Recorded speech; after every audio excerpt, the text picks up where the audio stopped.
오늘 수요일이죠. 19일 날 수요일 아침입니다. 계속해서 호세아서 3장의 말씀으로 은혜 나눕니다. 3장 1절부터 5절까지 짧은 구절이니까요. 함께 하겠습니다. 여호와께서 내게 이르시되 이스라엘 자손이 다른 신을 섬기고 건포도 과자를 즐길지라도 여호와가 그들을 사랑하나니 너는 또 가서 타인의 사랑을 받아 음녀가 된 그 여자를 사랑하라 하시기로 내가 은 15개와 보리 한 호멜 반으로 나를 위하여 그를 사고 그에게 이르기를 너는 많은 날 동안 나와 함께 지내고 음행하지 말며 다른 남자를 따르지 말라 나도 네게 그리하리라 하였노라. 이스라엘 자손들이 많은 날 동안 왕도 없고 지도자도 없고 제사도 없고 주상도 없고 에봇도 없고 드라빔도 없이 지내다가 그 후에 이스라엘 자손이 돌아와서 그들의 하나님 여호와와 그들의 왕 다윗을 찾고 마지막 날에는 여호와를 경외함으로 여호와와 그의 은총으로 나아가리라. 아멘. 오늘 3장의 제목은 하나님의 사랑을 무엇에 비유할꼬, 하나님의 사랑을 무엇에 비유할꼬 하는 제목으로 나눕니다. 여러분 우리가 호세아서 2장의 말씀을 나누면서 8절에 2장 8절의 말씀을 혹시 기억하시는지요? 곡식과 새 포도주와 기름은 내가 그에게 준 것이요 그들이 바알을 위하여 쓴 은과 금도 내가 그에게 더하여 준 것이거늘 그가 알지 못하도다.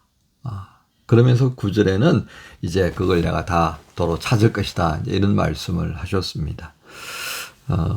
그것과 연결되어서 여러분이 오늘 3장을 이해하시면 본문의 내용을 이해하시는데 큰 도움이 될 줄로 압니다. 1절은 어떻게 시작합니까? 이스라엘 자손이 다른 신을 섬기고 건포도 과자를 즐길지라도 여러분 제가 질문 하나 할까요? 그러면 여기에 있는 건포도 그 다음에 과자를 만들기 위해서 필요했던 것이 건포도와 함께 밀가루 그죠?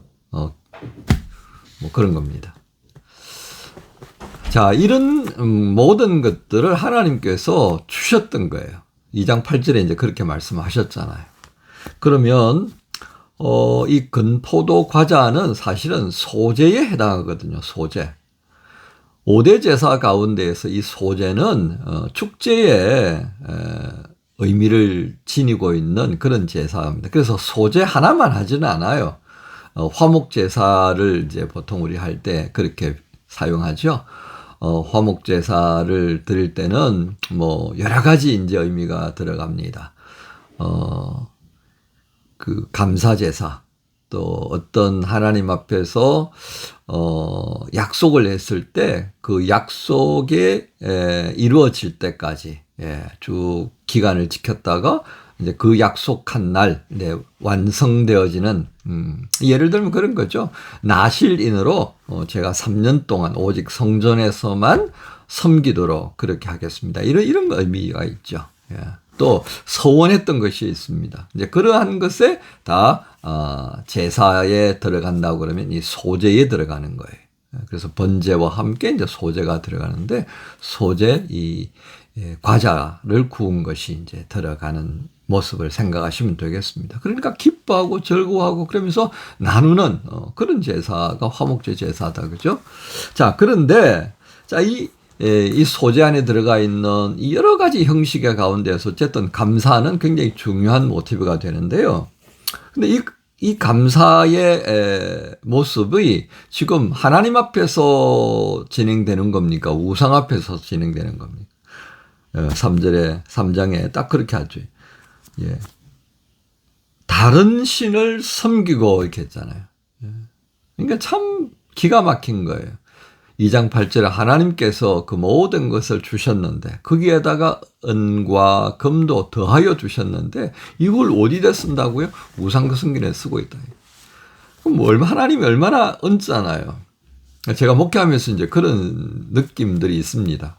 정말 사랑하고 돌보고 이제 그렇게 했는데 뭐 그냥 제 잘난 맛에 이렇게 하나님께 감사해야 되는데 하나님의 은혜를 먼저 받은 목사가 그 은혜를 나누는 마음으로 이렇게 했는데 정말 하나님 앞에 감사할 필요가 있단 말이에요. 그런데 뭐 너 언제 받냐는 듯이 하나님 언제 받냐는 듯이 이렇게 막 등을 돌리고 이제 가버리는 참 아쉽죠. 인간적인 어떤 관점에 생각하면 좀 아쉽고 하나님의 어떤 하나님 참 많이 서운하시겠다 이제 그런 마음이 들 때가 있는데 오늘 그런 형국입니다 이게. 자, 그러니까 이 모든 것들을 하나님께서 주셨음에도 불구하고 하나님께는 감사하지 않고 우상 앞에서 감사하고 우상에게 영광을 돌리고 이제 그런 장면들을 여기서 보게 되는 거예요. 누가요? 예, 이스라엘 백성들입니다. 자, 그 이스라엘 백성들의 비유의 한 인물이 뭐예요? 고멜이다, 그죠? 자, 그 고멜이 지금 음행을 해서 완전히 호세아를 떠나버린 거예요. 예. 그래서 3장 1절 후반부에 타인의 사랑을 받아 음녀가 된 그 여자를 사랑하라 하시기로 그렇게 말씀합니다. 근데 이 사랑하라 하시기로 하는 부분 여기에 등장하는 말씀에 굉장히 중요한 부분이 하나가 있습니다. 여호와가 그들을 사랑한다고 말씀하신 거예요. 여호와가 그럼에도 불구하고 그들을 사랑하신다는 거예요. 우리가 그럼에도 불구하고 우리는 하나님 한 분만을 섬기겠습니다. 이렇게 이제 신앙 고백적인 표현이 되어야 하는데 이 표현을 누가 쓰죠? 예, 다니엘이 쓰잖아요. 하나님이 그리 아니하실지라도 나는 하나님을 섬길 것입니다. 했던 이 다니엘의 신앙의 모습이 바뀌어진 거예요. 정반대의 모습이 어떻게 나타나요? 예, 다른 신을 섬기고 금포도 과자를 즐기는. 그럼에도 불구하고 하나님께서는 그들을 사랑하신다는 거예요. 제가 서두에 그랬죠. 하나님의 사랑을 무엇에 비유할까? 이겁니다. 우상을 섬기고 하나님이 주신 은혜를 그 우상 앞에서 감사하는 정말 배신감이잖아요. 예. 그럼 뭐라고 표현할 수 있겠습니까? 그럼에도 불구하고 하나님께서는 그들을 사랑하신다는 겁니다. 자, 이 사랑하시는 하나님께서 호세아에게 말씀합니다. 또 너는 가서 이 말은 예수님께서 마태복음 28장 19절 이후로 제자들에게 그렇게 말씀하시잖아요. 너는 가서 모든 족속을 제자로 삼고 내 이름으로 세를 주고 이런 말씀할 때 가서라고 하는 것과 같은 형태입니다. 이 가서는요. 내가 명령했으니까 너 가야 돼라고 하는 차원이 아니라 능동형입니다. 아주 열정을 가지고 있는 그런 모습의 표현이라는 겁니다. 그러니까 자, 하나님께서 이 고멜을 예로 들었던 이스라엘 백성들이 그렇게 정말 속상할 일을 벌임에도 불구하고 그럼에도 불구하고 하나님이 이스라엘을 사랑하신다고 하시잖아요. 그러니까 너도 나의 이 사랑의 마음을 담아서 너도 고멜을 향하여서 가야 돼. 그리고 그를 되찾아오라고 말씀하시는 장면입니다. 자, 이 되찾아올 때에 은 15개, 볼이 한 호멜인데요. 성경학자들은 이 고멜이 그런 상황에 있다고 표현합니다. 그러니까 한 남자를 따라가 버린 거예요. 호세아를 놔두고. 근데 이 남자가 악한 남자예요. 그래서 고멜을 이용해 먹다가 이제 노예로 팔아버리고 사라져버렸다. 이제 이렇게 정리할 수가 있고. 그게 이제 합당한 설명입니다. 왜냐하면 이 은 15개, 볼이 한 호멜 반을 합치면요. 은 33개리 된다고 그래요. 예.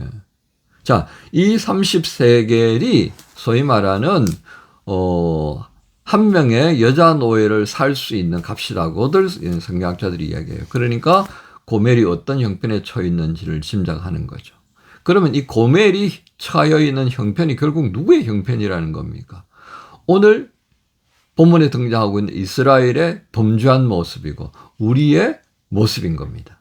그것을 은 30세계를 주고 대속제물로 사는 그런 하나님의 사랑의 표현이 여기 호세아를 통해서 표현되고 있습니다.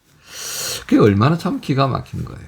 딴 남자 따라가 버렸어요. 그리고 쏘가 넘어가가지고 노예가 돼버린 그 고멜. 이스라엘 백성들의 실체를 그렇게 보여주고 있는 겁니다. 아시리아에게 박살나가지고 포로로 다 흩어지고, 그죠? 종이 돼버리고. 근데 그걸 하나님께서 다시금 되찾아오신다는 겁니다. 그래서 그 고멜의 비유를 들어서 말씀하시는 4절, 5절이 이제 하나님께서 앞으로 하시겠다는 거예요. 우리는 이 본문의 말씀을 통하여서요, 결국은 이렇게 정리할 수 있습니다. 하나님의 변함없는 사랑이 오늘 여기 3장의 짧은 5절의 말씀이지만 여기에 다 담겨 있다.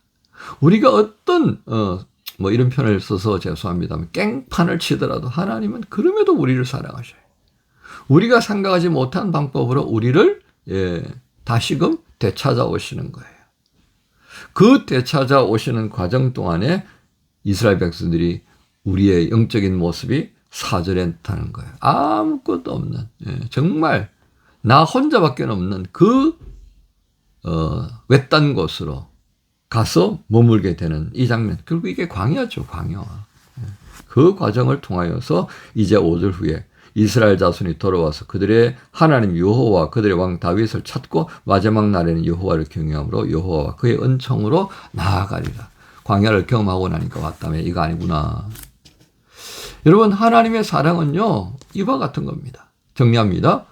우리가 얼마나 깽판치는 인생을 살아가고 있습니까? 하나님의 말씀을 들었고 아멘 했음에도 불구하고 입술은 아멘, 손과 발은 따로. 대구 가면 따로 국밥이 유행하는데 우리의 신앙 양태가 이렇게 따로 같아요. 그런 우리를 향하여서 하나님께서는 그럼에도 불구하고 우리를 사랑하신다는 겁니다. 고멜을 통해서 보여주시는 이 사랑의 비유. 다시 한번 우리의 마음을 다시 한번 다짐하면서요. 하나님의 사랑 앞에 내가 어떻게 응답할 것인가. 이 고민을 하면서 수요일을 시작할 수 있었으면 참 좋겠습니다.